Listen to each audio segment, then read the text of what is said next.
Hey, welcome back to my garage. Now, this last week we had our house painted. And as you may or may not know, here in Southern California we have quite a problem with some pesky little guys called termites. So whenever you're painting the exterior of your house, you're probably going to need to do some repairs. In my case, I needed to replace two big long pieces of rafter and fascia boards on the outside of my house. Surprisingly, I looked up on YouTube myself to see if there were some good videos that could give me some tips, and there wasn't a whole lot of stuff. So I think this video is going to be pretty helpful for you. Hi, my name is Bob, and I love my two-car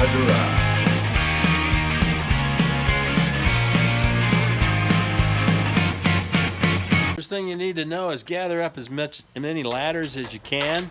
They're going to come in handy. 85% of your time is going to be spent climbing up and down ladders and moving them around and such, because stuff kind of scares me sometimes. Now, luckily, some of the wood was just so rotten and eaten up that it just fell off easily. So I first of all spent some time just hammering around on the wood and pulling off the pieces that I could pull off that just came off easily. And the next thing that you'll want to do is take a Sawzall, because it works great, or something like that, or something really close to it, and just cut those pieces up, those old pieces up, into 2 or 3 foot sections. Makes them a lot more manageable and easier to come off. Now, cutting the nails that are holding those rafters in place, or fascia in place, is the next step. It's got to be done.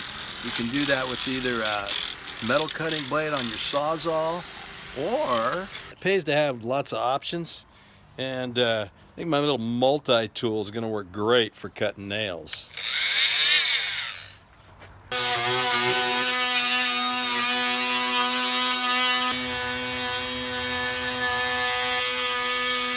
That little multi-tool has come in really handy lately. I've used it for a lot of stuff. If you don't have one, it's a nice buy. Ask for one for Christmas. One way or another, you need to cut all those nails. And once you do that, theoretically, that old wood should just fall off. Might have to persuade it a little bit, but that should do it.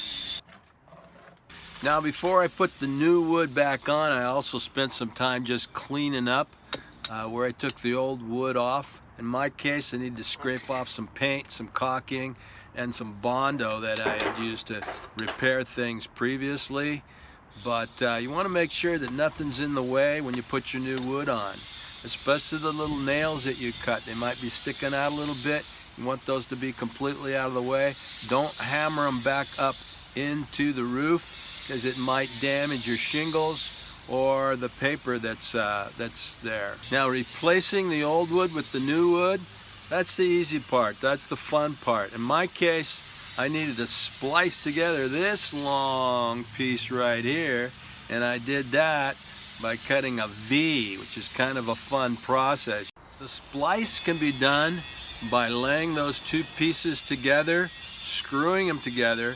Making your cut doesn't have to be a perfect V, because when you cut through the one, it's going to cut down into the other one, so it'll be a perfect match. Separate the two, and then finish cutting the bottom piece. When you're all done, that V is going to fit together perfectly.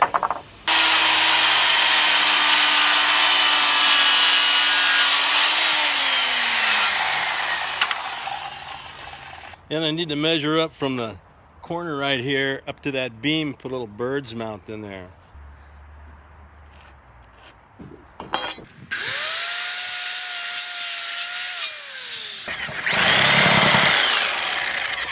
Now, at the peak right there, you got to cut the pitch.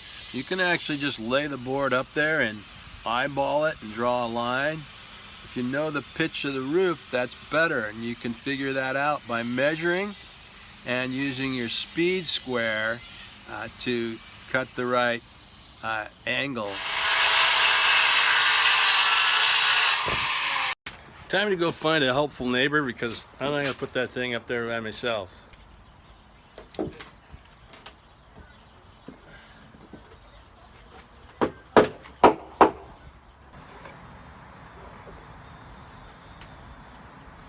A new piece needs to be nailed, of course, at the bottom and at the top, and along all those little outriggers right there. Those little pieces right there, those are called outriggers.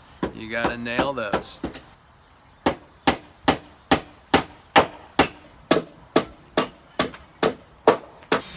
Now, this little project is really not the kind of stuff that I like to do. Took a lot of patience on my part and really kind of a lot of hard work because it was a scorcher. There's a proverb that says, better is a patient man than a warrior. So I want to encourage you to exercise patience in everything you do. It's going to be safer. Your work's going to turn out a lot nicer. And I think my fascia replacement turned out great. Thanks for watching. Don't forget to like and subscribe.